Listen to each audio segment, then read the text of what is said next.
Ever looked out the window of a plane, like way up high, and thought to yourself, huh, why don't they just give everyone on board parachute? I bet a lot of people have wondered that. Right. Like, you'd think it'd be the simplest way to keep everyone safe if something goes wrong.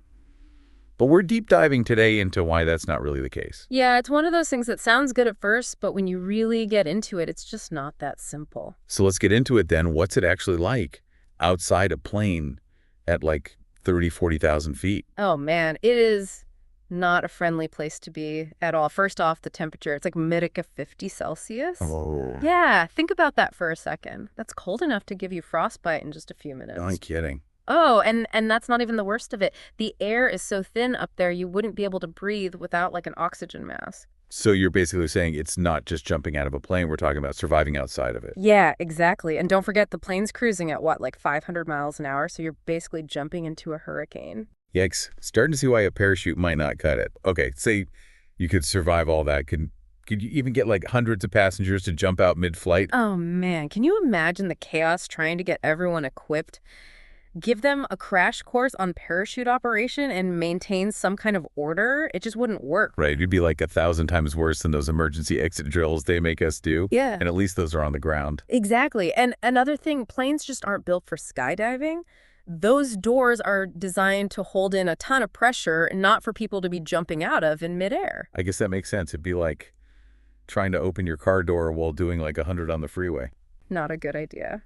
All right, so we talked about surviving outside the plane and the logistics of everyone jumping out. What about the cost of putting parachutes on planes? Oh, yeah, that's a big one too. Parachutes themselves are expensive, and then you've got to factor in the added weight, which means bigger planes, more fuel, you know. And more expensive tickets for us. Exactly. And when you look at it statistically, you're way more likely to be in a car accident on the way to the airport than to be in a plane crash. Never thought of it like that. What are airlines focusing on to keep us safe? Well, they put a huge emphasis on things like really thorough pilot training, strict maintenance schedules, and all kinds of sophisticated safety systems on the planes themselves.